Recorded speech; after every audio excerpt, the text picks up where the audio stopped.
Au nom du Père, au nom du Fils, au nom du Saint-Esprit. Amen. Viens, Esprit Saint, viens par la puissante intercession du cœur immaculé de Marie, ton épouse bien-aimée. Viens, Esprit Saint, viens par la puissante intercession du cœur immaculé de Marie, ton épouse bien-aimée. Viens, Esprit Saint, viens par la puissante intercession du cœur immaculé de Marie, ton épouse bien-aimée. 23 janvier. Tu es un être humain et il n'y a aucun problème à cela. Si tes pensées ont tendance à vagabonder lorsque tu pries, ne t'en étonne pas et ne t'énerve pas. Concentre-toi simplement à nouveau sur moi. Échange un sourire complice avec moi, sachant que je fais preuve de compréhension à ce sujet. Réjouis-toi de mon amour pour toi, sachant qu'il n'y a ni limite ni condition. Murmure mon nom dans un doux contentement, avec la certitude que je ne te délaisserai pas et ne t'abandonnerai pas. Arrose abondamment tes journées de ces temps de paix. Cela te permettra de développer l'esprit doux et paisible qui fait mon plaisir. Lorsque tu vis près de moi, la lumière de ma présence passe à travers toi pour bénir les autres. Tes faiblesses et tes blessures sont les ouvertures par lesquelles s'infiltre la lumière de la connaissance de ma gloire. C'est dans tes faiblesses que ma force et ma puissance s'accomplissent le mieux. Ton Jésus qui t'aime.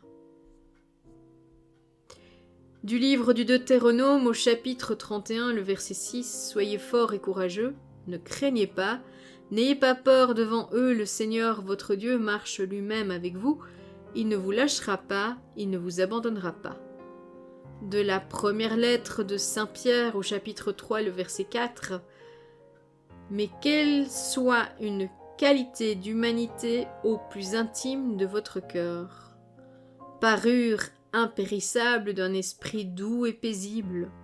Voilà ce qui a grande valeur devant Dieu. » De la deuxième lettre aux Corinthiens, chapitre 4, les versets 6 et 7, « Car Dieu qui a dit « Au milieu des ténèbres brillera la lumière », a lui-même brillé dans nos cœurs pour faire resplendir la connaissance de sa gloire qui rayonne sur le visage du Christ. Mais ce trésor, nous le portons comme dans des vases d'argile. Ainsi, on voit bien que cette puissance extraordinaire appartient à Dieu et ne vient pas de nous. De la deuxième lettre aux Corinthiens, chapitre 12, les versets 9, « Mais il m'a déclaré, ma grâce te suffit, car ma puissance donne toute sa mesure dans la faiblesse. C'est donc très volontiers que je mettrai plutôt ma fierté dans mes faiblesses, afin que la puissance du Christ fasse en moi sa demeure. »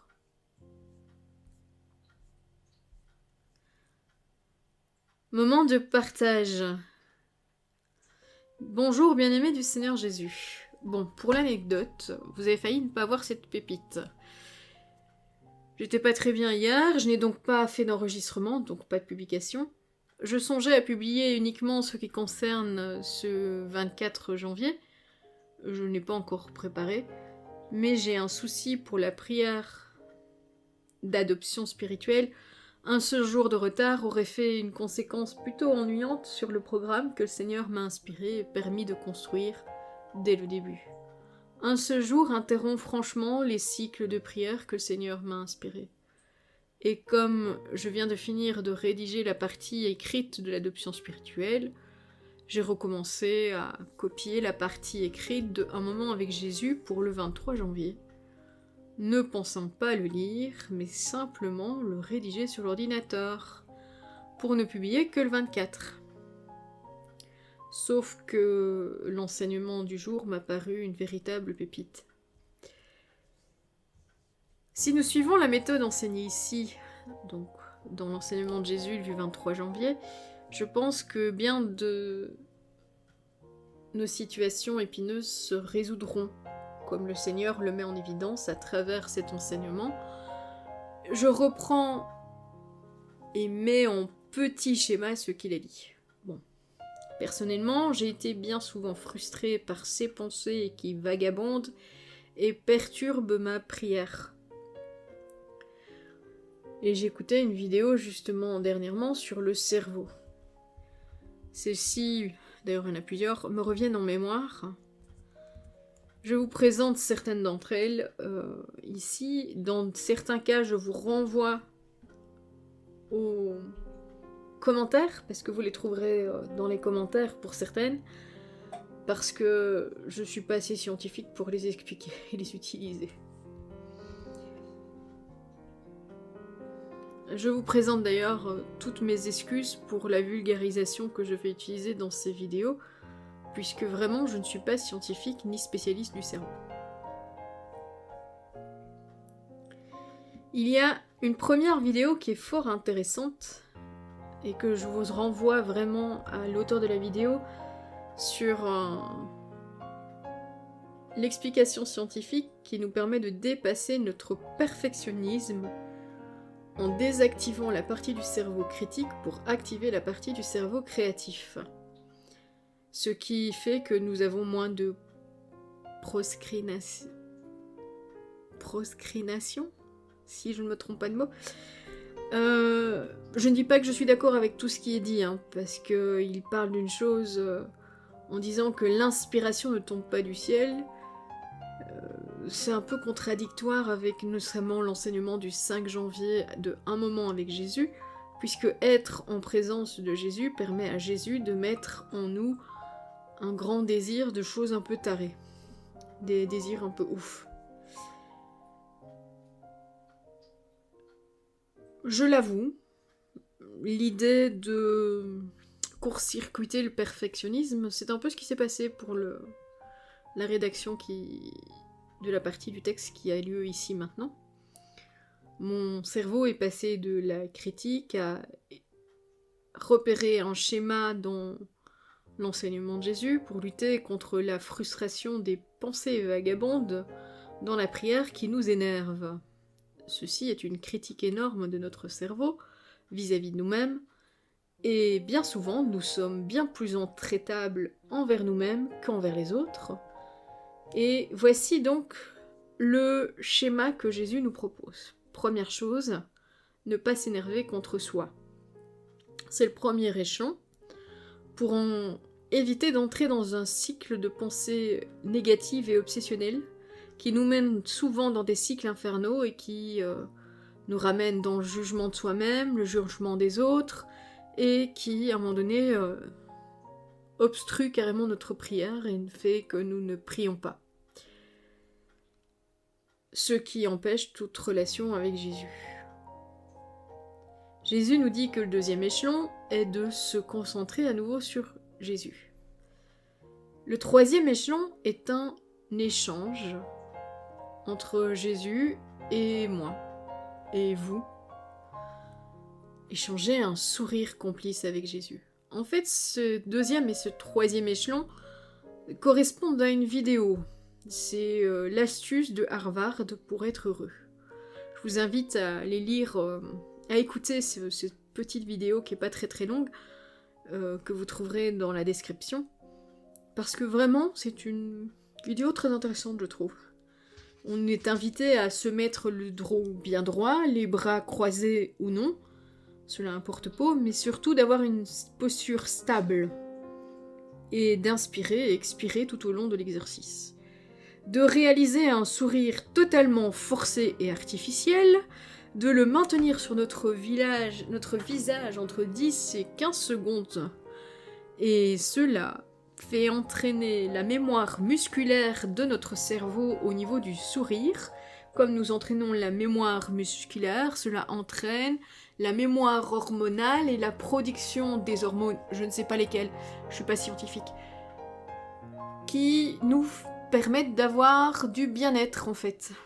Et donc en fait Jésus utilise cette facilité-là au travers du deuxième et du troisième échelon, en tenant compte que Jésus, c'est la joie parfaite, la paix parfaite, la sérénité parfaite, et donc c'est un plus par rapport à l'enseignement qui est donné dans la vidéo sur l'astuce de Harvard pour être heureux. On va plus loin, à mon avis, que ce qui est proposé dans la vidéo avec Harvard. Alors, Jésus nous dit aussi de faire preuve de compréhension à notre sujet, comme lui a un regard compréhensif sur nous.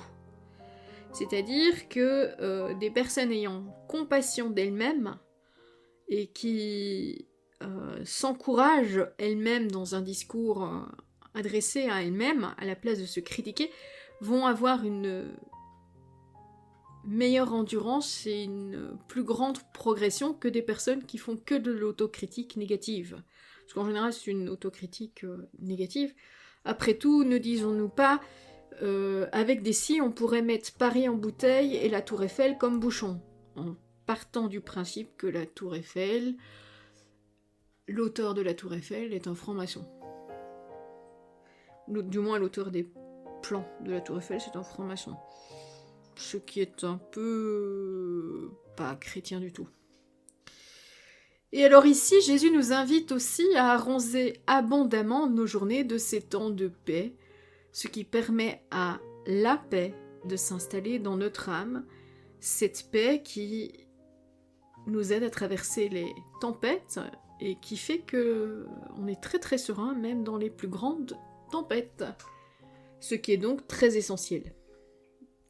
Bref, d'une vidéo que je ne pensais pas produire, me voilà à produire un texte où rassemble les dernières vidéos que le Seigneur m'a fait écouter sur des sujets qui n'ont rien à voir, c'est-à-dire le côté très pratique de comment arrêter de procrastiner, comment avoir un boost ou un shot d'adrénaline heureux, comment gérer les hormones de stress aussi, parce que je vais trouver d'autres vidéos comme ça. C'est assez intéressant.